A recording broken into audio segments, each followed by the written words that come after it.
Hey friends, welcome back to my channel. Today's video we will be discussing the top 10 kitchen or pantry essential items that you need while you're on this journey to vegan or a plant-based diet.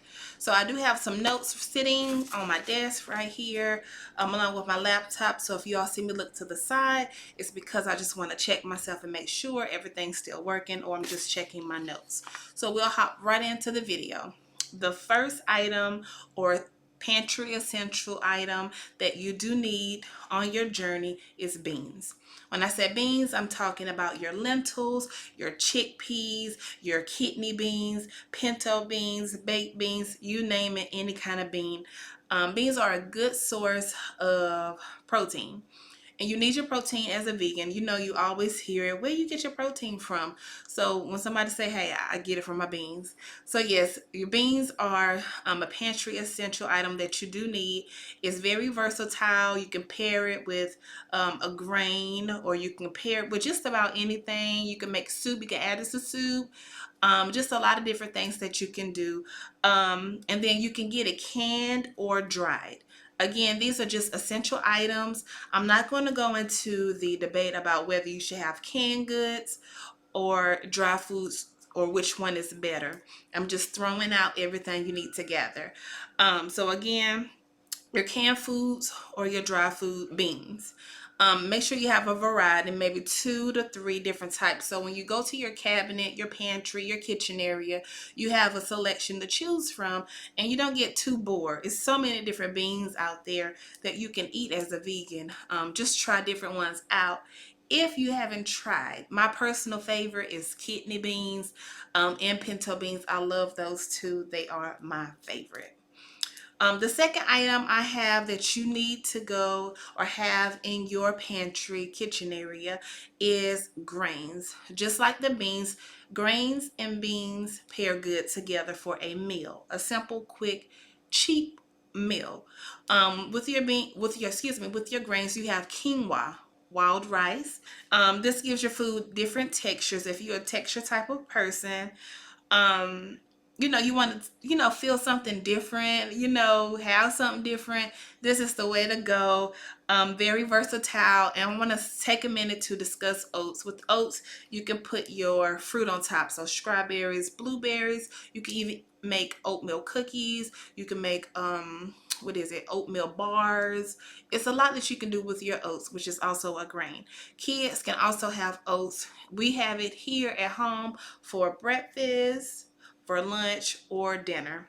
Very, very versatile, very easy to make, and it's a quick dinner, quick snack, quick lunch that you can have. The third thing is nuts. Nuts such as your almonds, walnuts, cashews, pistachios. These are great items to put over your salads as a vegan. I know many people think that vegans only have romaine lettuce plain with nothing on it. Not true. We can spice up our salads and make it look very, very good and make it taste very good as well. With your nuts, they can also be a quick snack. You walk into the kitchen, let's just say you're trying to be as healthy as possible. You grab you a few mixed nuts over those potato chips.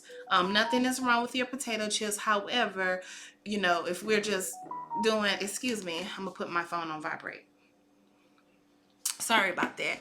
And I probably won't edit that out because I'm not really into my editing yet. It's just taking too much time. But back to the video. So your nuts, again, they're very filling. You can go to your cabinet, pantry, or whatever. You can eat that, and it can hold you over for lunch. It can hold you over until dinner is ready. It's a great snack, and again, that's protein. The fourth item I have listed here is nutritional yeast. Yes, before veganism, I knew nothing about nutritional yeast. Like, what is that? But it looks like a seasoning, and I'll try my best to insert a clip here to show you all what nutritional looks like. But it do taste like cheese, my opinion. It gives your food that cheesy flavor. And you can add this over anything. Popcorn, you can add it to your potatoes, add it over your rice, add it to your salad, add it to a homemade salad dressing. It's very, very, very versatile and can be added to just about anything. One thing that I love about the nutritional yeast, it has vitamins, minerals, and things like that inside. It do have B12 inside, and with your B12, just to give you just a little background, B12 helps promote higher energy. So if you're sluggish, tired, just one of those days, you should have B12, or get you some nutritional yeast. It also helps with anemia and depression, but you can go look that up for yourself. B12 is really good, and nutritional yeast, excuse me, does contain that. So that's something you want to have in your pantry, in your kitchen. Number 5 is vegetable broth. Now, with vegetable broth, I use it for making soups, making homemade gravy to put over rice, just anything like that. Yeah, that's what my notes say. Just those two things. You can either make it or buy it in the store, depending on your budget, depending on how clean you are trying to eat. You can either make it at home, or you can just be lazy like I am sometimes, and you can purchase it at the store. Just make sure you read the label. Some things contain animal fat, animal products, animal everything. So please read your food labels. Very important. And we'll talk about that in another video on how to read food labels. The 6th item I have here is tahini. Again, tahini is a thing I knew nothing about before this journey. Tahini is basically sesame seed paste. Yes, like sesame seed paste. Sesame seeds. It's really, really thick, depending on the brand. I'll say that. But it's really, really thick. But what you do when you're making like a tahini dressing, you add water, you add lemon, you add seasoning to it. And you mix it up to your desired consistency. Pour over your salads, pour it over your rice. You can pour it over just about anything depending on your preference. Something else. Oh, it's good on tofu as well. So those are the things that tahini is good for. So whenever you are home, let's say you are on a budget and you don't want to leave out, you have the kids in the room and you're just tired. I don't feel like going to the store. I mean, I want to give y'all a salad, or I want to prepare this dish, but I don't have the dressing for it. You can go in your kitchen, pull out your tahini, which comes in a jar, and you can make your dressing. And it's not that many ingredients how those store-bought dressings are. Again, read the labels. Number 7, I have dried sea vegetables, and that is your seaweed. You can have that with a wrap, like a nori sheet. Make wraps, stuff that with romaine, carrots, celery, sauteed mushrooms. Roll it up, have a wrap instead of doing those tortilla wraps. You can have it with rice and salads. A friend of mine says that he get the little nori sheets. He'll make some rice, get the nori sheets, and he'll take the nori sheet and he'll grab rice and just eat, stuff it in his mouth, which sounds good right about now. It gives that fishy taste, and it is if you don't like fish, or you didn't like fish in the past, this one is not for you, because again, it does have a fishy taste, to me a fishy smell, but I love it. Some of the micronutrients, which is your vitamins and minerals, micronutrients are vitamins and minerals that the seaweed or sea vegetable contain that your body need: potassium, calcium, magnesium, and iron. If you're low in iron and you like the fishy taste, get you some seaweed, some sea veggies, which are really good. I love them.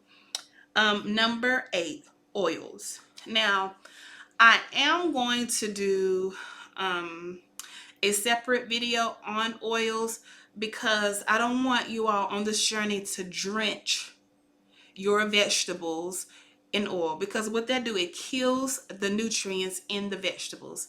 So just be very mindful. Is it essential that I have in my kitchen?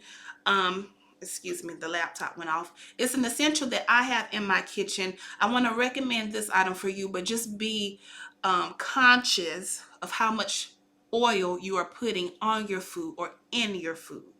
I know some people are anti-oil, but you can use the coconut oil, grapeseed, or olive oil. Stay far, far away from canola or vegetable. We'll talk about that in another video. But yeah, I put down here, excuse me, my notes. I put down here on my notes that you can purchase the spray, the coconut spray, and that'll help decrease the amount of oil that you are pouring over your food, which again is not healthy. Um, and then number 9 is dates. No, you can't take me on a date. I'm super kidding. But with dates, it is a dried fruit. It's a great snack if you have a sweet tooth. So if you're like me and you like your late night snacks, you can go get you some dates. Um, and again, I'll do my best to insert a clip of what a date looked like, because again, before this video, I did not know what they looked like or what they were. And they actually look kind of funny, but I promise you, they taste delicious. Sometimes I'll have like a salad. If I have apples in my salad, I can chop up some dates, put dates in my salad as well, and it tastes delish. And it also helps with making you go to the bathroom. It makes you have a healthy bowel movement. So if you're backed up and you need to go, this is your route. You can just go eat a few of those, drink some water, and then you should be going, later on that day. The last item I have, a pantry kitchen essential, is plant-based milk. So as a vegan, we don't do cow milk. That's a no-no. We don't do that pus. We don't do it. Some of the milks that you can go with is coconut milk, almond milk, soy milk. I know some people are iffy about soy, but it's an option. And oat milk, if I haven't said that already. With oat milk, I just recently tried it and I really like it. With the coconut milk and sometimes almond, you can use those in dishes. I know for sure with coconut you can make a good curry, which I love curry potatoes, or you can make, again, you can make what is it, a roux with it and pour it over your rice, which is really good. I'm all about good food. It's great for smoothies. Instead of using water, if you want a different taste, you can use oat milk, or any kind of milk. And I would say almond milk or oat milk. I've never tried coconut milk in my smoothies, but again, you can try it out. Just test it. And the last thing is good for cereal. Who doesn't like cereal? The kids love cereal. So yeah, those are the top 10 essentials that I have. And again, my notes are here. Sorry, friends. But those are the top 10 essential kitchen items that you need. Not the only 10, but my top 10 when you're on this journey that you need to have stocked up in your cabinets, especially when you are cooking more at home and not eating out so much. So I just want to say thank you all for watching this video. If you enjoyed the content, please give this video a thumbs up, and I will see you in the next video. Bye.